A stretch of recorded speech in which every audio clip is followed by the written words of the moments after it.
حمد و ثنا اللہ احکم الحاکمین کے لیے، درود و سلام سید الانبیاء جناب محمد الرسول اللہ صلی اللہ علیہ وسلم کی ذات گرامی پر۔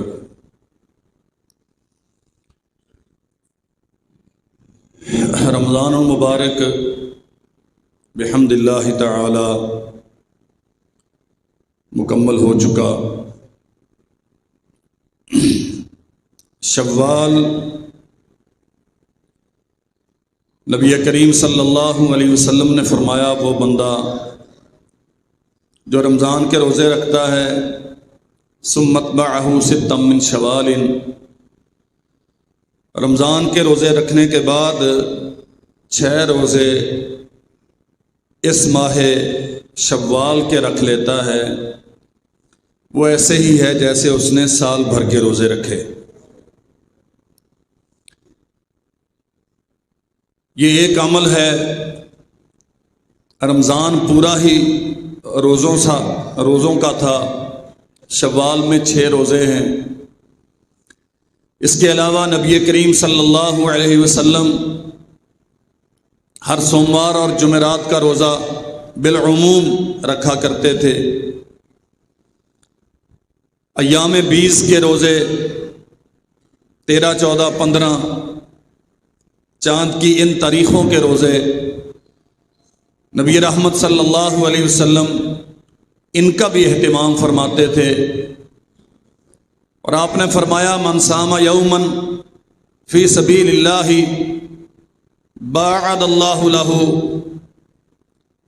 من النار 70 خریفا، جو بندہ اللہ ذوالجلال والاکرام کی رضا کے لیے ایک دن کا روزہ رکھتا ہے، اللہ احکم الحاکمین اسے جہنم سے 70 سال دور کر دیتا ہے۔ سو یہ عظیم الشان عمل جس کی پریکٹس تربیت 29 دن رمضان کے ہم نے کی، کوشش کرنی چاہیے۔ اللہ ہمیں توفیق دے تو شوال کے 6 روزے بھی رکھیں، اور گاہے بگاہے سوموار کا، جمعرات کا، ایام 20 کا، سال بھر یہ عمل ہوتا رہنا چاہیے، تاکہ رسول اللہ صلی اللہ علیہ وسلم کی اس بشارت اور خوشخبری کے ہم بھی حقدار ٹھہریں۔ اس کے علاوہ رمضان المبارک در حقیقت تربیت کا مہینہ ہے۔ جو نیکیاں اور اعمال صالح اللہ کی توفیق سے رمضان میں ہم نے کیے، ہمیں کوشش کرنی چاہیے کہ رمضان کے بعد بھی اپنی طاقت اور بساط کے مطابق ان پر عمل پیرا رہیں۔ معاشرے کی اصلاح اور انسانوں کے معاملات کا درست ہونا اور رکھنا، یہ ہماری بنیادی اور اولین ذمہ داریوں میں سے ہے۔ ہر بندہ اپنی جگہ پر مکلف اور پابند ہے کہ وہ عقائد و اعمال کو سنوارنے کے لیے،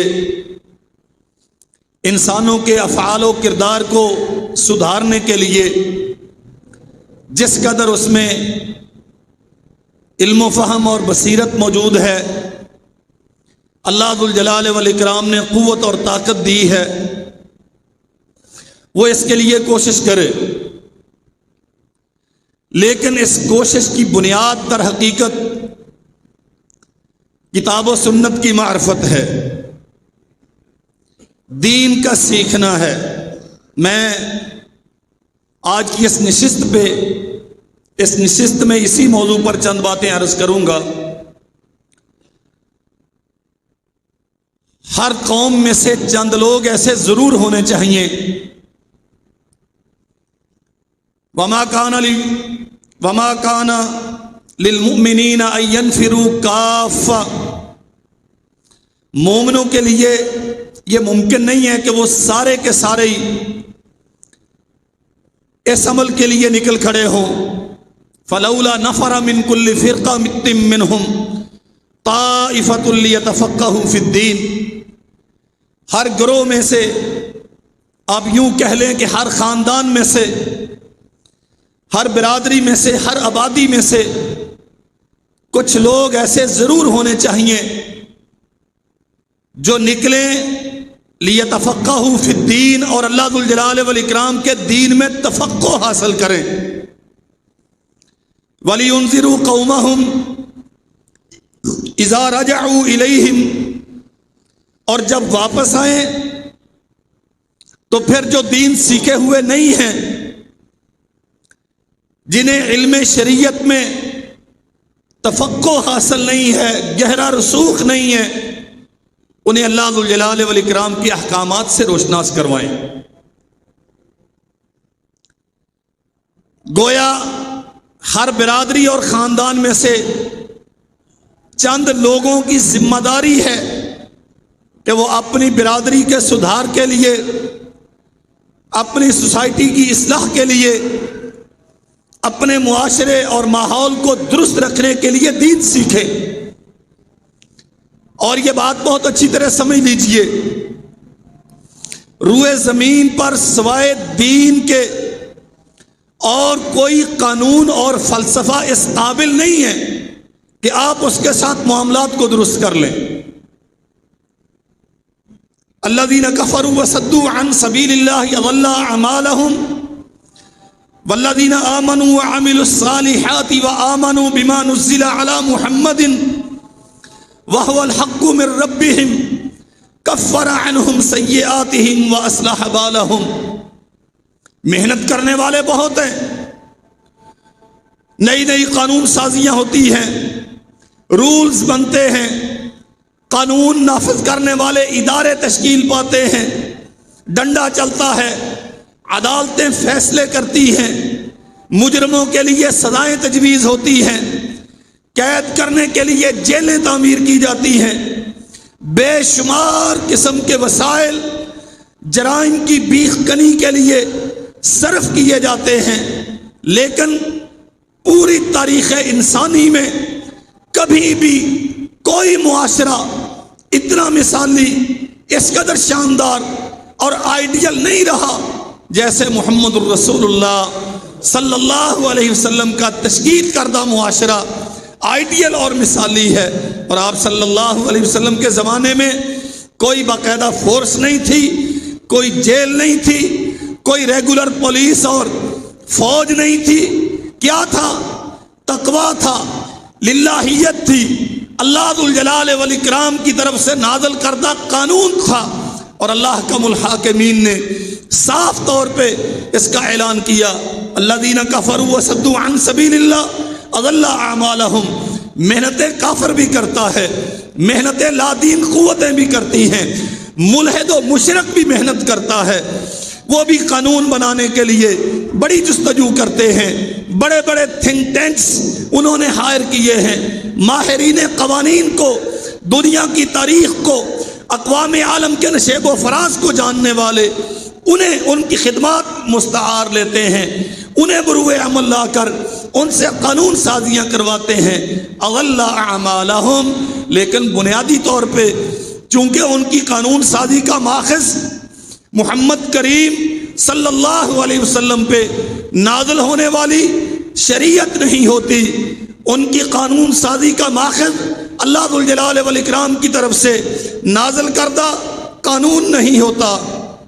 اس لیے نتیجہ یہ نکلتا ہے، نبی رحمت صلی اللہ علیہ وسلم پر اللہ نے قرآن اتارا، اضل اعمالهم، معاملات کے سدھار کے لیے، معاشرے کو درست رکھنے کے لیے، کامیابیوں سے ہمکنار ہونے کے لیے، دنیا میں امن و امان کے قیام کے لیے، اور اپنی اخروی کامیابی اور جنت میں داخلے کے لیے تمام وہ محنتیں ضائع ہو جاتی ہیں جو آسمان سے نازل ہونے والی شریعت کے مطابق نہیں ہوتی.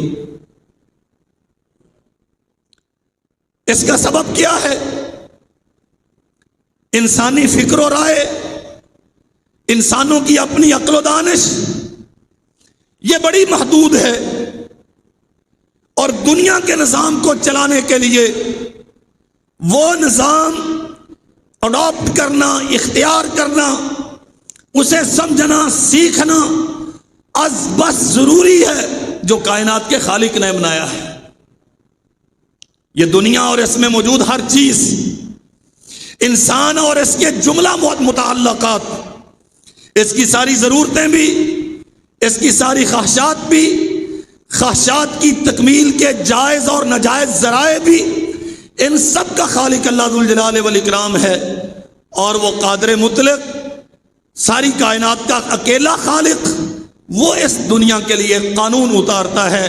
فرمایا والذین آمنوا وعملوا الصالحات، وہ لوگ جو ایمان لائے، وعملوا الصالحات، اور جن کی زندگیاں اس دعوی ایمان کے مطابق ہوئیں، اللہ ذوالجلال والاکرام پر جن کا عقیدہ ہے، لا الہ الا اللہ محمد الرسول اللہ جو پڑھتے ہیں، اور پھر اس کلمے کے تقاضوں کے عین مطابق، اپنی طاقت کے مطابق وہ اپنی زندگیاں استوار کرتے ہیں۔ والذین آمنوا وعملوا الصالحات وآمنوا بما نزل علی محمد، اور بطور خاص اس چیز کو اختیار کرتے ہیں جو اللہ ذوالجلال والاکرام نے جناب محمد الرسول اللہ صلی اللہ علیہ وسلم پر نازل کی۔ یہاں توقف کر کے تھوڑا سا مسئلہ سمجھ لیجئے۔ ہمارے ایمان کی بنیاد ہے، ہم سیدنا عیسیٰ علیہ السلام کی نبوت اور رسالت کو بھی مانتے ہیں، ان پہ اتارے جانے والی انجیل کو بھی مانتے ہیں، سیدنا موسیٰ علیہ السلام کی نبوت اور رسالت کے بھی اقراری ہیں، ان پہ اتاری جانے والی تورات کے برحق ہونے پر بھی ہمارا ایمان ہے۔ جملہ انبیاء اور رسل علیہم السلام تمام پہ نازل کی جانے والی شریعتیں، انہیں سچ ماننا، منزل من اللہ ماننا، اور انبیاء اور رسل کو مرسل من اللہ ماننا، یہ ہمارا ایمان ہے۔ لیکن اللہ ذوالجلال والاکرام نے تخصیص کی ہے، وآمنوا بما نزل علی محمد صلی اللہ علیہ وسلم۔ اگر تم اپنے معاملات درست کرنا چاہتے ہو، معاشرے کی اصلاح چاہتے ہو، تم اپنے عقائد و اعمال کو سنوارنا چاہتے ہو، کردار و عمل کو سدھارنا چاہتے ہو، تو اس کا طریقہ یہ ہے، اسے اپنے لیے مشعل راہ بناؤ، اسے اپنی زندگی کا اوڑھنا بچھونا بناؤ، اس کے مطابق اپنی زندگی جینے کی تگ و دو کرو جو اللہ ذوالجلال والاکرام نے آخری نبی جناب محمد الرسول اللہ صلی اللہ علیہ وسلم پر نازل کیا۔ وَهُوَ الْحَقُّ مِن رَبِّهِمْ، کہ اللہ ذوالجلال والاکرام کی طرف سے اب حق صرف یہ ہے۔ عقائد کی بنیاد، عبادات کا طریقہ، کردار و عمل، اخلاق و اعمال، معاش و سیاست، آئلی زندگی، غمی اور خوشی، تیری زندگی کا کوئی مسئلہ ہو، اس میں معیار حق صرف وہ ہے جو اللہ نے محمد الرسول اللہ صلی اللہ علیہ وسلم پر اتارا ہے۔ نہ پہلی کوئی شریعت اب قابل عمل ہے، حالانکہ اپنے نزول کے اعتبار سے وہ حق ہے، لیکن رسول اللہ صلی اللہ علیہ وسلم کے اعلان نبوت کے بعد پہلے کسی نبی کی نبوت کو، کسی نبی کی شریعت کو، کسی رسول کی رسالت کو اب معیار حق نہیں بنایا جا سکتا، اس کے مطابق زندگی نہیں گزاری جا سکتی۔ اب جو عیسیٰ علیہ السلام پر نازل کردہ قانون کے مطابق زندگی جیے گا وہ کافر کہلائے گا، جو موسیٰ علیہ السلام پر نازل کردہ قانون کے مطابق عقائد بنائے گا وہ کافر کہلائے گا۔ ایماندار ہونے کے لیے، اصلاح کا ضابطہ اختیار کرنے کے لیے، درست طریقہ پانے کے لیے صرف ایک ہی حل ہے، وآمنوا بما نزل علی محمد وَهُوَ الْحَقُّ مِن رَبِّهِمْ۔ تمہارے رب کی طرف سے اب معیار حق صرف وہ ہے جو محمد الرسول اللہ صلی اللہ علیہ وسلم پر اتارا گیا۔ اگر اسے اختیار کرو گے کفر عنہم سیئاتہم، اللہ ذوالجلال والاکرام تمہارے گناہ معاف کر دے گا، وَأَصْلَحَ بَالَهُمْ، اور تمہارے معاملات درست کر دے گا۔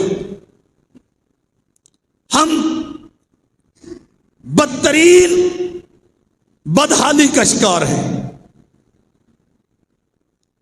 سچی بات یہ ہے، ہماری عبادات، ہمارے مزاجوں پہ کوئی اثر نہیں ڈالتی، ہمارے رکوع و سجود ہماری طبیعتوں کی تربیت نہیں کر پاتے، ہماری نمازیں اور اللہ کے سامنے رونا ہماری ترجیحات کو شریعت کے مطابق نہیں کر پاتا۔ اس کا باعث کیا ہے؟ ہم سنجیدگی کے ساتھ محمد الرسول اللہ صلی اللہ علیہ وسلم پر نازل کردہ قانون کو سمجھنے کے لیے تیار نہیں۔ ایک فارمیلٹی ہے، ایک عادت ہے، اس کے تحت آ کے سجدے بھی ہو جاتے ہیں، سال کے بعد روزے بھی رکھ لیے جاتے ہیں۔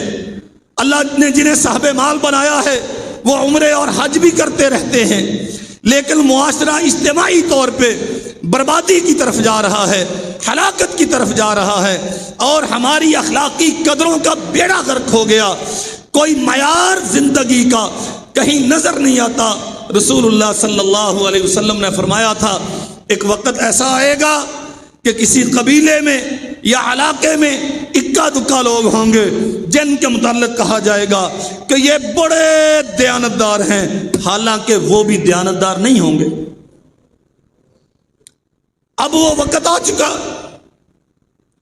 کوئی بندہ وعدہ کر کے اپنا وعدہ پورا کرنے کو تیار نہیں، اور وعدے کو کوئی حیثیت ہی نہیں دیتا، کوئی ادھار لے کر لٹانے کے لیے تیار نہیں، کوئی اپنی زبان پہ شائستگی لانے کے لیے تیار نہیں، کوئی مزاج درست کرنے کے لیے تیار نہیں۔ ہم اپنی عادات پر، اپنے مزاج پر، اپنی ترجیحات پر ڈٹے ہوئے ہیں۔ اس کا باعث کیا ہے میرے بھائیوں؟ وہ اصول اور قاعدہ جو مزاج بناتا ہے، جو تربیت کرتا ہے انسانوں کی، جو سدھارتا ہے انسانی معاشروں کو، جو تعین کرتا ہے انسانوں کی ترجیحات کا، ہم اسے سمجھتے نہیں ہیں، ہم اسے سیکھتے نہیں ہیں، ہم کتاب اللہ کی طرف نہیں آتے۔ رمضان میں کسی نے 1 قرآن پڑھا ہوگا، کسی نے 2 بار پڑھا ہوگا، کسی نے 4-5 مرتبہ پڑھا ہوگا، لیکن 4-5 مرتبہ پڑھنے والوں سے بھی آپ پوچھ کے دیکھ لیں کہ آپ نے سمجھا کتنا ہے۔ آپ کسی عالم کے پاس بیٹھے کیا؟ آپ نے دین سیکھنے کی کوشش کی کیا؟ کسی اتھنٹک ذریعے سے چند آیات کا ترجمہ و تشریح، اس کا فہم حاصل کرنے کی کوشش کی کیا؟ اس کے لیے کوئی ٹائم نہیں ہے۔ یہ مولوی جانے، مولویوں کا کام جانے، ہمارا کام صرف ورق الٹانا اور ادھر سے ادھر کرنا اور انگلی پھیرتے چلے جانا، بس اتنا ہے۔ مولوی غلط کرے تو بھی سبحان اللہ، وہ صحیح کرے تو بھی سبحان اللہ۔ ہم نے بس کرایہ دار رکھے ہوئے ہیں، دین کی ذمہ داریاں یہ ادا کریں گے۔ ہمارے پاس اتنا ٹائم کہاں ہے؟ جب ہمارا اجتماعی رویہ کتاب اللہ کے ساتھ یہ ہوگا، رسول اللہ صلی اللہ علیہ وسلم کی سنت کے ساتھ یہ ہوگا کہ پورے گھر میں ایک فرد بھی ایسا نہیں جو سورہ بقرہ کی چند آیات کی تشریح کر سکے، ان کی تفہیم کر سکے، ان کا معانی و مطالب سمجھا سکے۔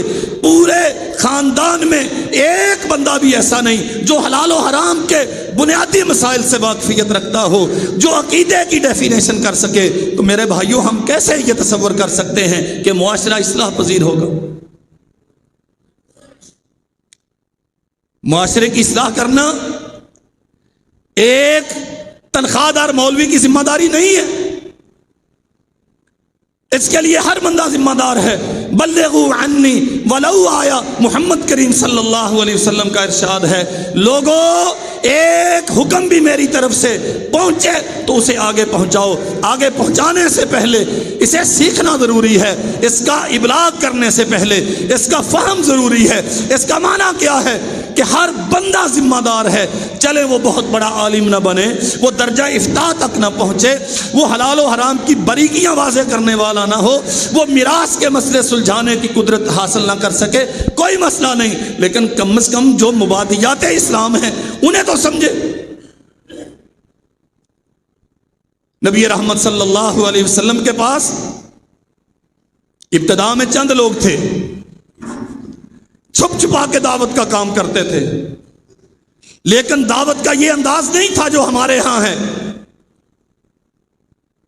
بڑے بڑے اشتہار چھپاؤ، لمبے چوڑے القابات کے ساتھ واعظین کو بلاؤ، جن بیچاروں کو ایک مسئلہ بتانے کی قدرت اور صلاحیت حاصل نہیں ہے، بس وہ مجمع بنا کے ان کے سامنے عوام کو بٹھا دو، وہ کچھ گانے کے انداز میں کوئی شعر و شاعری کر کے کوئی ترنم سنو کے وہ اپنے فیس کھڑی کریں اور چلے جائیں، اور صبح پوچھ کے دیکھ لو رات مولانا صاحب نے کیا بیان کیا، موضوع کیا تھا، تمہیں سمجھایا کیا؟ ہمیں صرف اتنا پتا ہوتا ہے شعر اچھے سنائے ہیں، ہم نے سبحان اللہ بہت کہا، اس کے علاوہ کچھ۔ نبی کریم صلی اللہ علیہ وسلم نے فرمایا ایک وقت ایسا آئے گا جب مصلوں کے وارث انہیں بنایا جائے گا جو فقاہت رکھنے والے نہیں ہوں گے، جو دین کی گہرائی میں اترے ہوئے نہیں ہوں گے، جو اس کے اسرار و رموز کو جاننے کی صلاحیت سے بہراور نہیں ہوں گے، بلکہ غنا، ترنم، ان کا لحن، ان کا گا گا کے پڑھنا، ان کی آوازوں کا خوبصورت ہونا لوگوں کے لیے یہ مسحور کن ہوگا، اور اس وجہ سے انہیں منبر و محراب کا مالک بنایا جائے گا۔ اور واللہ ہم قحط الرجال کے اسی دور سے گزر رہے ہیں، ہمیں دلچسپی نہیں ہے دین سیکھنے سے، اس لیے یہ فرق مٹ گیا عالم کون ہے اور پیشہ ور واعظ کون ہے۔ آج جو جگہ جگہ پہ اہل علم پر کف اڑایا جاتا ہے یہ انہی واعظین کی بے راہ کی وجہ سے، غلطیاں پیشہ ور واعظوں کی ہوتی ہیں اور بدنام اسلام اور اہل اسلام حاملین کتاب و سنت ہوتے ہیں۔ نبی کریم صلی اللہ علیہ وسلم پر وحی نازل ہوتی، آپ کا طریقہ مبارک یہ تھا، مردوں کے مجمع میں کھڑے ہوتے، جو آیات آپ پہ اترتی آپ انہیں سمجھاتے، باقاعدہ اس کی وضاحت کرتے، اور وہ وضاحت وہی ہوتی جو آسمان سے آتی۔ ان علینا جمعہ وقرآنہ فاذا قرأناہ فاتبع قرآنہ ثم ان علینا بیانہ۔ اللہ ذو الجلال والاکرام اپنے نبی کو آیات بھی سکھاتا، آسمان سے آیات بھی اتارتا، اس کی وضاحت، تشریح، توضیح، تبیین حدیث کی صورت میں محمد الرسول اللہ صلی اللہ علیہ وسلم کی زبان پہ جاری کی جاتی، وہ بھی آسمان سے ہوتی۔ گویا یہ اللہ ذو الجلال والاکرام کا مقصود ہے، یہ وحی الہی کا منشا ہے کہ جیسے قرآن مجید کی آیات قوم کو سمجھائی جاتی ہیں ویسے ہی ان کی وضاحت، جیسے اس کی عبارت قوم کو سکھائی جاتی ہے، جیسے لوگ قرآن مجید کی قرات سیکھتے ہیں، اسے پڑھنا سیکھتے ہیں، ویسے ہی اسے سمجھنا سیکھیں، ویسے ہی اس کی گہرائیوں کو ناپیں، ویسے ہی اس کے حلال و حرام تک پہنچیں۔ چلیں سارے نہیں، مبادیات علم سب کے لیے ضروری ہے، یہ بات یاد رکھیں۔ عقائد کا بنیادی علم، عبادات کے طریقے، پاکی اور ناپاکی کے فلسفے، اور موٹی موٹی جو ہمارے معاشرے میں عام طور پہ استعمال کی حلال و حرام چیزیں ہیں، ان سے واقفیت ہر ایک سے ضروری۔ لیکن اللہ کی قسم بدقسمتی ہے ہماری حالت یہ ہوتی ہے، میں تان نہیں کرتا اور یہ ہرگز نہیں میرا مقصد کہ آپ نہ پوچھا کریں، لیکن کیا یہ بات تعجب خیز نہیں ہے کہ ہم 65 سال کی عمر میں جا کے وطر کا طریقہ پوچھتے پھر رہے ہوتے ہیں، اس سے آگے ابھی تک ہم نہیں بڑھے۔ مسلمانوں کے گھر میں پیدا ہوئے ہیں، مسلم معاشرے میں ہم نے آنکھ کھولی ہے، ہمیں مسلمانوں نے گھٹی دی ہے، ہم نے بسم اللہ، اعوذ باللہ، قل هو اللہ یہاں سے بولنا سیکھا ہے۔ عمر کی آخری منزل ہے اور آخری سالوں میں جا کے بھی ابھی تک ہماری حالت یہ ہے کہ تشہد میں مٹھی بند رکھنی ہے کہ کھولنی ہے، اس سے آگے ہمیں مسئلے کا پتہ ہی نہیں۔ نبی رحمت صلی اللہ علیہ وسلم نے اپنی قوم کو یہ تربیت نہیں دی، ایک ایک مسئلہ وضاحت کے ساتھ سمجھایا، اور امت آپ کے سامنے تو زانو ہو کے بیٹھتی تھی، باقاعدہ سیکھتی تھی، اپنے کام چھوڑ کے۔ سیدنا عمر بن خطاب رضی اللہ عنہ کا طریقہ مبارک تھا، اپنے کام کاج کے لیے جاتے، اونٹ چرانے کے لیے جایا کرتے تھے، 2 ساتھی مل کے چراتے تھے۔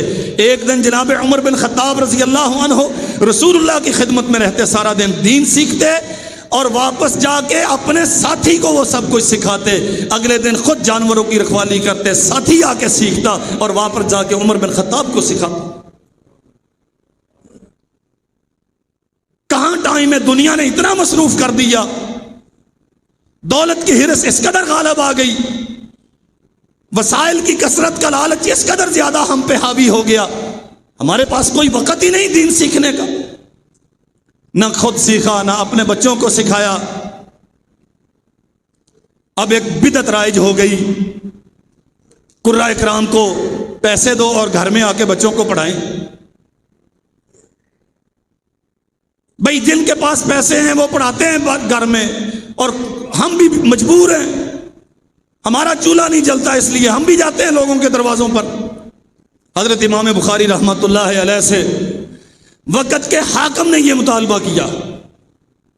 آپ صحیح البخاری کا درس دیتے ہیں اور سینکڑوں لوگ یا ہزاروں لوگ آپ کے درس میں بیٹھتے ہیں، یہ شہزادے ہیں، حاکم وقت کے بیٹے ہیں، آپ انہیں پڑھائیں لیکن ذرا الگ گھر میں تشریف لے آیا کریں، میری بیٹھک میں آ کے پڑھائیں۔ فرمایا بخاری رسول اللہ کی حدیث کو اتنا بے توقیر نہیں کرنا چاہتا کہ لوگوں کے پیچھے جا کے بانٹتا پھرے، جسے قدر نہیں ہے اسے پڑھنے کا حق نہیں ہے، میرے پاس بھیجو انہیں۔ اس نے کہا چلیں ٹھیک ہے آپ کے پاس بھیجتا ہوں، لیکن عوام میں نہیں بیٹھیں گے، انہیں سیپریٹ ٹائم دیجئے گا، الگ سے ان کا کلاس روم مینٹین کرواتا ہوں، وہاں انہیں پڑھائیے گا۔ فرمایا نہیں، وہیں دو زانو ہو کے بیٹھنا پڑے گا جہاں دوسرے سارے لوگ بیٹھ کے پڑھتے ہیں۔ علم سیکھو میرے بھائیوں اور اپنی اولادوں کو سکھاؤ۔ نبی کریم صلی اللہ علیہ وسلم نے فرمایا الماہر بالقرآن مع السفرۃ الکرام البررہ، قرآن مجید میں مہارت رکھنے والا عزت دار فرشتوں کی ہمراہی میں ہوگا قیامت کے دن۔ یہ شرف و فضل کیسے حاصل ہوتا ہے؟ خون جگر جلاتا ہے، محنت کرتا ہے، استاد کے سامنے تو زانو ہو کے بیٹھتا ہے، مشقتیں اٹھاتا ہے، چٹائیوں پہ گھٹنے رگڑتا ہے، گھر کا اچھا کھانا، باپ کی بنی ہوئی بلڈنگ کی شاندار رہائش، وہ اپنے معاشرے کی شان و شوکت اور آرام، وہ سارا تیاگ کر درسگاہ میں آ کے ان کھردری چٹائیوں پہ آ کے لیٹتا ہے۔ اور ایک دو دن کی بات نہیں، اب یہ جو ہمارا علم ہے نا،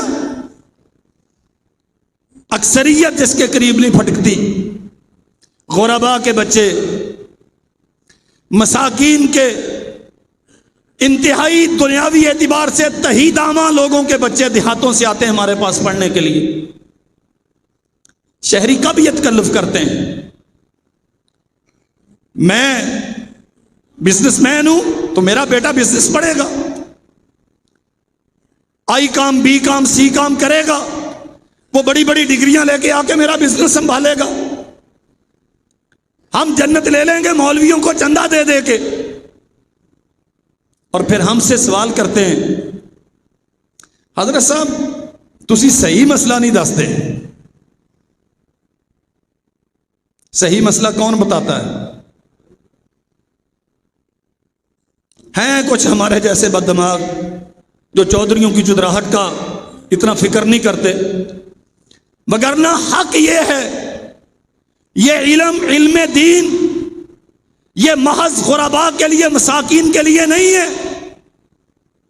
ابو بکر صدیق رضی اللہ عنہ انبیاء کے بعد امتوں میں سب سے بڑے عالم تھے، سردار تھے اپنے قبیلے کے۔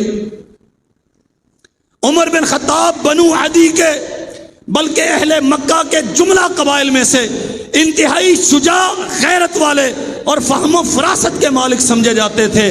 معاذ بن جبل حلال و حرام میں، ابی بن کعب قرآن مجید پڑھنے میں، عمار بن یاسر، زید بن ثابت، کس کس کا نام لوں؟ یہ فقیر نہیں تھے سارے رضی اللہ عنہم اجمعین، اپنے اپنے خاندانوں کے آنکھوں کا نور تھے، یہ ہیرے تھے اپنی برادریوں کے۔ علم کیسے پھیلتا ہے، مولوی صحیح فتویٰ کیسے دیتا ہے، جو منبر پہ کھڑا ہو وہ سلطے کا مالک بھی ہو، وہ اپنی گاڑی پہ گھر سے آیا ہو، آپ کے وظیفے کی اسے فکر نہ ہو، اس لیے چودھریوں کے وڈیروں کی رضا کی اسے کوئی غرض نہ ہو، ڈنڈا اس کے ہاتھ میں ہو، پھر دیکھتے ہیں صفیں سیدھی ہوتی ہیں کہ نہیں، پھر دیکھتے ہیں مسئلے صحیح آتے ہیں کہ نہیں۔ جب مجھ سے آگے احباب شکایت کرتے ہیں نا، آپ یہ مسئلہ بتاتے ہیں ساڑھے پنڈ دا مولوی دا مسئلہ نہیں دستا، میں انہیں صاف کہتا ہوں وہ بیچارہ ڈرتا ہے کہ اگر یہ مسئلہ بتا دیا چودھری بگڑ گیا تو میری روزی روٹی بند ہوگی، مجھے مسجد سے نکال دیا جائے گا۔ اس کا حل کیا؟ چودھری اپنے بیٹوں کو مدرسوں میں داخل کروائیں۔ یہ بڑی بڑی دکانوں اور کاروباروں کے مالک اپنے بچوں کو بھیجیں مولوی کے پاس، انٹرنیٹ سے نہیں، مختلف ویب سائٹ سے نہیں، سوشل میڈیا سے نہیں، یہاں عالم کے سامنے دوزانو ہو کر بیٹھیں اور سیکھیں محمد رسول اللہ صلی اللہ علیہ وسلم کے فرامین۔ پھر جب یہ اپنے محلے کی مسجد میں جا کے کھڑے ہوں گے اور کسی سے تنخواہ کے روادار نہیں ہوں گے تو مسئلے بالکل درست بتائیں گے۔ ہم نے یہ علم دین فقیروں کے لیے چھوڑ دیا، واللہ پورے ملک میں ذمہ داری کے ساتھ کہتا ہوں، آپ جائزہ لے کے دیکھ لیں، فنگر ٹپس پہ گننے جانے کے قابل ہیں چند لوگ ہوں گے جو بڑے خاندانوں کے ہیں اور علم دین سیکھ کے عالم بنے، وگرنہ جنہیں ہم عام زبان پہ کمی کمین کہتے ہیں ان کے بچے ہیں جو دین سیکھ کے آج دین کا چراغ جلا کے بیٹھے ہیں۔ چودھریوں کی قسمت میں یہ چیز نہیں۔ نبی رحمت صلی اللہ علیہ وسلم نے بنیادی علم ایک ایک فرد کو سکھایا، نہ صرف یہ کہ مردوں کو سکھایا، مردوں کو سکھانے کے بعد عورتوں کا اجتماع کرتے، وہاں آ کے بیٹھتے، عورتوں کو دین سکھاتے۔ کتنی حدیثیں ہیں جو ام المومنین سیدہ عائشہ رضی اللہ تعالی عنہا نے روایت کی۔ نبی کریم صلی اللہ علیہ وسلم کے خلوت کے کتنے معاملات ہیں جو ام المومنین سیدہ ام سلمہ رضی اللہ عنہا نے بیان کیے، جو زینب بنت جحش بیان کرتی ہیں، حفصہ بنت عمر بیان کرتی ہیں۔ عورتیں عالم تھیں۔ اللہ اکبر۔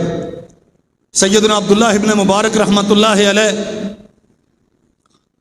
اپنے وقت کا سلطان اور بادشاہ ہارون الرشید اپنے محل کی چھت پہ کھڑا ہے، ملکہ زبیدہ ساتھ کھڑی ہیں اور پورا بغداد دارالحکومت خالی ہوا جا رہا ہے، بھاگا جا رہا ہے ایک سمت کو۔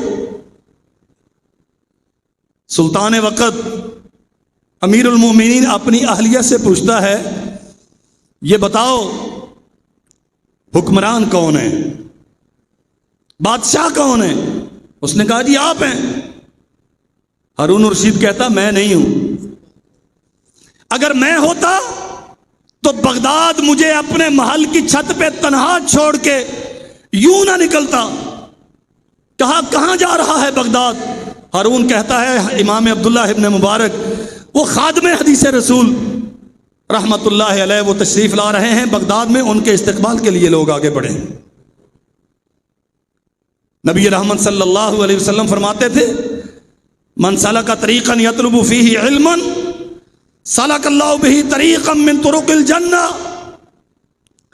جو بندہ حصول علم کے لیے کوئی طریقہ اختیار کرتا ہے اللہ ذو الجلال والاکرام اسے جنت کے طریقوں میں سے ایک رستے پر چلا دیتا ہے۔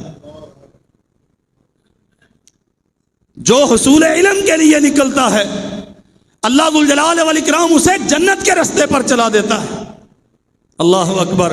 وَإِنَّ الْمَلَائِكَةَ لَتَضَعُ أَجْنِحَتَهَا رِضًا لِطَالِبِ الْعِلْمِ،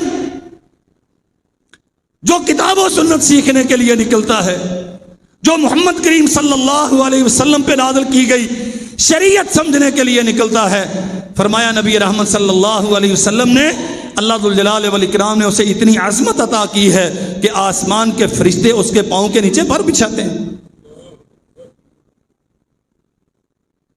بہت سلیوٹ ہوتے ہوں گے آپ کو، آپ کی دولت کو، آپ کی بڑی گاڑیوں کو، آپ کی اولاد کی ڈگریوں کو۔ کانووکیشن ہوتا ہے کسی کالج کا، یونیورسٹی کا، اور صوبائی گورنر صاحب جو چانسلر ہوتے ہیں اس یونیورسٹی کے، وہ آ کے میڈل پہناتے ہیں، تمغہ امتیاز دیتے ہیں، ڈگری تھماتے ہیں آپ کی بیٹی اور بیٹے کو، اور دنیا کا سارا میڈیا اسے دکھاتا ہے، ڈائریکٹ شوٹ کرتا ہے، لائیو کوریج دیتا ہے، اور آپ کے سینے فخر سے پھولتے ہیں کہ آج میرے بیٹے نے MBBS میں ٹاپ کیا ہے، انجینئر بن گیا ہے، اس نے وہ کر لیا، اس نے یہ کر لیا۔ لیکن جاؤ، میں ذمہ داری کے ساتھ کہتا ہوں، تیرا بیٹا ایڈیسن کا ٹاپر ہو، تیرا بیٹا کنگ ایڈورڈ کا ٹاپر ہو، تیرا بیٹا کیمبرج آکسفورڈ کا پڑھا ہوا ہو، اللہ کی قسم کو یہ ایک دلیل لاؤ کہ تیرے بیٹے یا بیٹی کے پاؤں کے نیچے کبھی فرشتوں نے پر بتائے ہوں۔ یہ جو فقیر کا بیٹا، یہ قلاش اور غریب کا بیٹا، یہ کمی کمین کا بیٹا جو تیری مسجد کی چٹائیوں پہ آٹ کے قال اللہ و قال رسول کے سبق لیتا ہے، اس کے پاؤں کے نیچے فرشتے پر بچھاتے ہیں۔ کیا فرق ہے؟ فرق کیا ہے؟ پیسوں کے زور پہ جو ڈگریاں تو نے حاصل کی،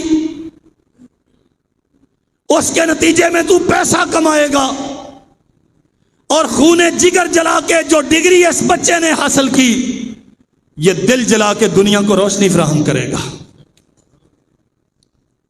تیری ڈگری کسی کو روشنی نہیں دیتی۔ یہ PhDs، MPhil کی ڈگریاں، ہم اس کے خلاف نہیں ہیں، میں قطعی طور پہ ان کا رد نہیں کرتا، آپ ضرور کروائیں، لیکن کم از کم اپنے بچوں کو بنیادی اسلامی تعلیمات سے تو روشناس کروائیں۔ انہیں قل ھو اللہ کا ترجمہ تو آنا چاہیے، انہیں سورۃ الفاتحہ کے معانی اور مفہوم سے آشنائی تو ہونی چاہیے، انہیں اللہ ذوالجلال والاکرام کا تعارف اور محمد الرسول اللہ صلی اللہ علیہ وسلم کے حقوق کا ادراک تو ہونا چاہیے۔ PhD کرنے کے بعد جو بچہ پوچھتا پھرتا ہے محمد پیس بی اپان ہم صلی اللہ علیہ وسلم کون ہے، جو سوال کرتا پھرتا ہے محمد کون ہے، یہ ڈگری ہے، یہ تعلیم ہے، یہ صرف مشغلہ ہے، یہ روزی کمانے کا ذریعہ ہے، یہ نوکری حاصل کرنے کا ایک ٹول ہے۔ تعلیم وہ ہے جو آپ کو اللہ ذوالجلال والاکرام سے اور اس کے نبی سے روشناس کرواتی ہے، جو آپ کو روحانیت عطا کرتی ہے، جو آخرت کی فکر پیدا کرتی ہے، جہنم کا خوف اور جنت کا شوق پیدا کرتی ہے، تعلیم اسے کہتے ہیں۔ نبی رحمت صلی اللہ علیہ وسلم نے، اچھا یہ بھی ایک مصیبت ہے، کہتے ہیں حضرت آپ کی باتیں ساری ٹھیک ہیں لیکن فی زمانہ یہ قابل عمل نہیں ہے۔ کیوں؟ کہتے ہیں جی اب زمانے کے تقاضے راہ مختلف ہیں، اب باوقار زندگی گزارنے کے لیے جانور بننا بہت ضروری ہے۔ کیا خیال ہے؟ بھاری جملہ استعمال کیا نا، قرآن کہتا ہے وَلَقَدْ زَرَعْنَا لِجَهَنَّمَ كَثِيرًا مِّنَ الْجِنِّ وَالْإِنسِ لَهُمْ قُلُوبٌ لَا يَفْقَهُونَ بِهَا وَلَهُمْ أَعْيُنٌ لَا يَسْمَعُونَ بِهَا وَلَهُمْ آذَانٌ لَا يُبْصِرُونَ وَلَهُمْ أَعْيُنٌ لَا يُبْصِرُونَ بِهَا وَلَهُمْ آذَانٌ لَا يَسْمَعُونَ بِهَا أُولَئِكَ كَالْأَنْعَامِ بَلْ هُمْ أَضَلُّ۔ عقل و دانش ہے، سمجھتے نہیں، آنکھیں ہیں دیکھتے نہیں، کان ہیں سنتے نہیں، دین کی طرف آئے نہیں، اللہ کو پہچانا نہیں، اس کے نبی کی معرفت حاصل نہیں کی۔ اولئک کالانعام، یہ جانور، بل ہم اضل، یہ جانوروں سے بدتر ہیں۔ انسان کون ہے؟ جو غور کرتا ہے۔ ان فی خلق السماوات والارض واختلاف اللیل والنہار، نبی رحمت صلی اللہ علیہ وسلم آئے حجرہ عائشہ میں، یا عائشہ تو ذرینی اتعبد اللیلۃ لربی، عائشہ آج اجازت دو، ساری رات اپنے رب کی بندگی کرنا چاہتا ہوں۔ میں اختصار سے عرض کرتا ہوں، ساری رات روتے رہے، داڑھی تر ہو گئی، دامن تر ہو گیا، جس زمین پر سجدہ ریز ہو کے آنسو بہائے حتی بل الارض، وہ زمین تر ہو گئی رسول اللہ صلی اللہ علیہ وسلم کے آنسوؤں سے۔ سیدنا بلال رضی اللہ عنہ آئے اذان فجر کا پیغام دینے کے لیے، اللہ کے نبی فجر کا ٹائم ہو گیا، دیکھا تو رسول اللہ صلی اللہ علیہ وسلم سر مسجود رو رہے ہیں۔ پوچھا اللہ کے نبی کس چیز نے رلایا؟ فرمایا رات آیت نازل ہوئی ہے، ان فی خلق السماوات والارض واختلاف اللیل والنہار لآیات لأولی الالباب۔ جو عقل مند ہوتے ہیں وہ آسمان و زمین کی تخلیق میں غور و فکر کرتے ہیں۔ بس اس آیت پہ غور و فکر کرتا رہا اور روتا رہا۔ انسانیت اس کا نام ہے۔ جو اللہ کو پہچانے، جو اس کے نبی کے حقوق کو پہچانے، جو اپنی ذمہ داریوں کا احساس کرے، جسے معلوم ہو میں بیٹا ہوں تو میرا کردار کیا ہے، میں باپ ہوں تو میرے فرائض کیا ہیں، میں ماں ہوں تو میری ذمہ داریاں کیا ہیں، میں خامد ہوں تو میرا رول کیا ہونا چاہیے، میں بیوی ہوں تو میرے فرائض کیا ہیں، میں نے کیسے ادا کرنے ہیں۔ جو اپنی ہر حیثیت میں اپنی لیمٹس کو، اپنی حدود کو، اپنی ذمہ داریوں کو پہچانتا ہے، جو چیز اسے متعارف کرواتی ہے ان ذمہ داریوں سے، اس کا نام شریعت ہے۔ یہی انسانیت ہے۔ یہ جو دنیا کی مروجہ ڈگریاں ہیں یہ آپ کو نوکر بنائیں گی، آپ کو افیسر بنائیں گی، آپ کو انسان نہیں بناتی۔ نبی رحمت صلی اللہ علیہ وسلم انسانوں کو انسان بنانے کے لیے، انسانیت سکھانے کے لیے بھیجے گئے۔ فَعَلَمْ أَنَّهُ لَا إِلَهَ إِلَّا اللَّهُ، جانو وہ ایک معبود برحق ہے، اس کے علاوہ کوئی اور معبود نہیں۔ وَاسْتَغْفِرْ لِذَنبِكَ، جینے کا ڈھنگ سکھایا ہے۔ یہ گناہ ہے، یہ ثواب ہے، حق و باطل میں امتیاز کرنے کا فرق سمجھو۔ یہ صلاحیت اللہ ذوالجلال والاکرام نے تمہیں دی ہے، اسے سیقل کرو، اسے استعمال کرو۔ تمہارے اندر یہ ایبلٹی ہونی چاہیے، اتنی صلاحیت ہونی چاہیے، ہر کام سے پہلے تمہارا اندر تمہیں انڈیکیٹ کرے جس رستے پہ تو جانے والا ہے یہ غلط ہے یا صحیح ہے، تمہارا اندر تمہیں بتائے۔ تیرا مفتی کہاں کہاں تیرے ساتھ پھرے گا، کس کس کام میں تیری رہنمائی کرے گا۔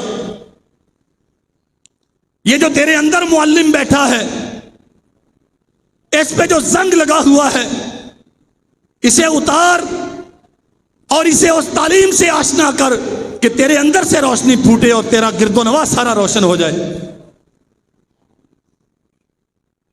محمد الرسول اللہ صلی اللہ علیہ وسلم فرماتے ہیں من یرید اللہ بہ خیرا یفقہہ فی الدین۔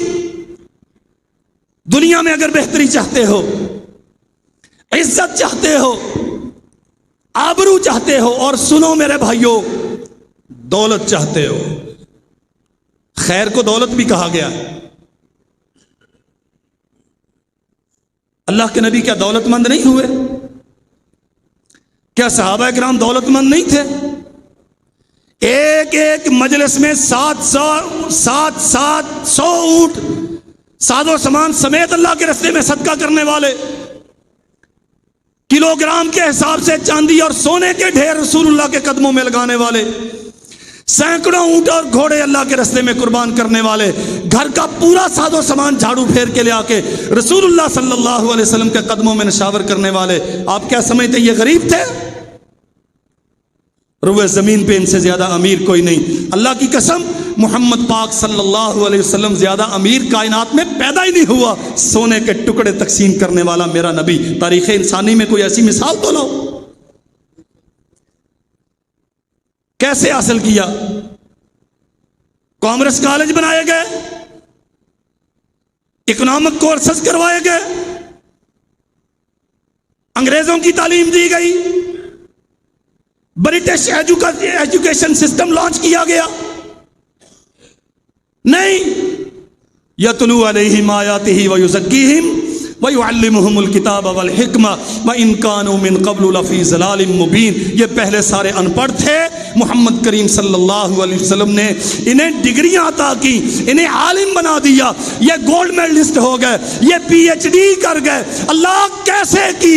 فرمایا یتلو علیہم آیاتی، ہم آسمان سے آیات اتارتے تھے، اللہ کے نبی ان پہ پڑھتے تھے، یزکیہم، ان کے دلوں کا تزکیہ ہوتا، یتلو علیہم آیاتہ ویزکیہم ویعلمہم الکتاب والحکمہ، اس کتاب کے ساتھ یہ حکیم بن گئے، دنیا کے نبو شناس بن گئے، حالات کے دھاروں کو سمجھنے والے بن گئے۔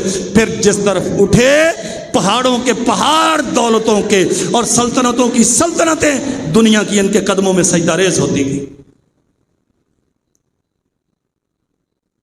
من یرید اللہ بہ خیرا، اگر اپنی اولادوں کو بہتر بنانا چاہتے ہو، اگر چاہتے ہو کہ عزت دار بنے، انہیں علم سکھاؤ، یفقہہ فی الدین، انہیں فقیہ بناؤ۔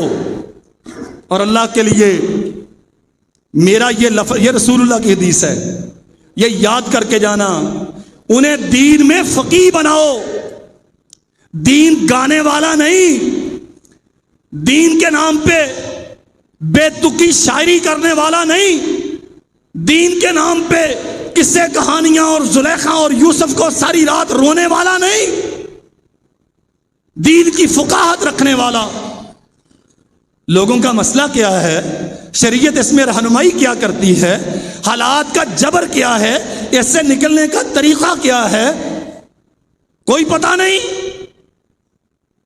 بس اماں کی شان اور ابا کی شان، وہ ماں بھی بیچاری گھر میں بیٹھ بیٹھ کے وہ گانے سن سن کے مولویوں کی طرزوں پہ وہ آ جاتی ہے بچہ لے کے، مولوی جی کوئی 60 جا کورس کرا دو کو 2 سالاں دے وچ ساڈا منڈا مدنی بن جائے۔ اللہ نے 23 سال میں قرآن اتارا، رسول اللہ نے 23 سال میں اس کی صراحت کی۔ ہمارے پاس ٹائم نہیں ہے سیکھنے کا، ہم 2 سال میں شیخ الحدیث بننا چاہتے ہیں۔ ماشاءاللہ آپ تو خیر سارے ویسے ہی شیخ الحدیث ہیں، چیچا وطنی کی ساری جماعت تو بنی بنائی شیخ الحدیث۔ آپ کو تو ضرورت ہی نہیں مولوی سے پوچھنے کی، مسئلہ ہم سے پوچھا جاتا ہے، جو ساتھ بیٹھا ہوتا ہے وہ فتویٰ دے رہا ہوتا ہے۔ مجھے نہیں معلوم پورے پاکستان میں ایسے ہے یا یہ امتیاز اللہ نے آپ کو عطا کیا، لیکن میرے بھائیوں خون جگر جلائے بغیر علم حاصل نہیں ہوتا، فقیری کاٹنا پڑتی ہے، استادوں کے دروازوں پہ جا کے بیٹھنا پڑتا ہے۔ اللہ اکبر۔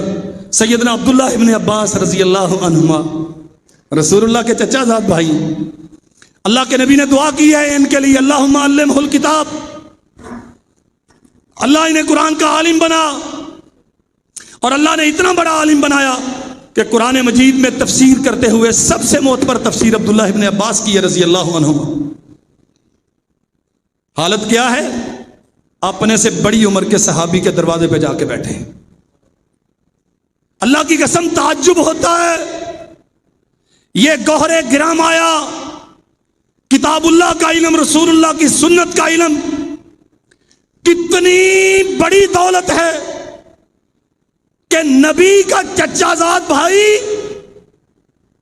آل رسول کا سرخیر اور شہزادہ، وہ استاذ کے دروازے پہ بیٹھا ہے، دستک دے کے یہ نہیں کہا آ کے مسئلہ سمجھا دو، انتظار میں بیٹھا ہے، منہ پہ کپڑا ڈال لیا کہ تیز ہوا چلتی ہے، خاک اڑتی ہے۔ اللہ اکبر، نہ جانے کتنا وقت گزر گیا، استاد اندر سے نکلے اور دیکھا تو حیران ہوئے، رسول اللہ کے چچا زاد بھائی میرے دروازے پر، مسئلہ کیا ہے؟ عرض کرتے ہیں حضرت فلاں حدیث سننے کے لیے حاضر ہوا۔ اگر یہ چیز اتنی سستی ہوتی نا تو صحابہ کرام یوں نہ کرتے، ایک ایک حدیث کے لیے 3 مہینوں کا سفر کیا نبی کریم صلی اللہ علیہ وسلم کے حدیث کے متلاشیان نے۔ اپنی ذمہ داریوں کو سمجھو میرے بھائیوں، بناؤ اپنے بیٹوں کو ڈاکٹر، انجینئر بناؤ، بڑے بڑے افیسر بناؤ، شریعت آپ کو اس سے روکتی نہیں ہے، لیکن انہیں مبادیات اسلام کا علم تو دلواؤ۔ انہیں بنیادی عقائد کا علم، عبادات کے طریقوں کا علم، عبادات کی اقسام کا علم، واللہ ہے یہ المیہ ہے۔ میں ذمہ داری کے ساتھ کہتا ہوں، یہ جنبے غفیر ٹوٹیوں تک بیٹھا ہوا مجمع، شاید چند لوگ ہوں گے جنہیں وتر پڑھنے کے مختلف طریقے سنت کے ساتھ آتے ہوں، مگر نہ نہیں معلوم۔ پورا سال ایک پڑھتے رہے، رمضان میں آ کے 3 پڑھ لیے، بس اللہ اللہ خیر صلی اللہ۔ اس کے آگے 5 پڑھنے کا طریقہ کیا ہے؟ کیا رسول اللہ نے کبھی 5 پڑھے بھی ہیں کہ نہیں؟ 7 پڑھنے کا طریقہ کیا ہے؟ 9 پڑھنے کا طریقہ کیا؟ ہم نے زندگی میں کبھی سیکھا ہی نہیں، پڑھے ہی نہیں، اتنی فرصت ہی نہیں ہے۔ نبی رحمت صلی اللہ علیہ وسلم تشریف فرما تھے،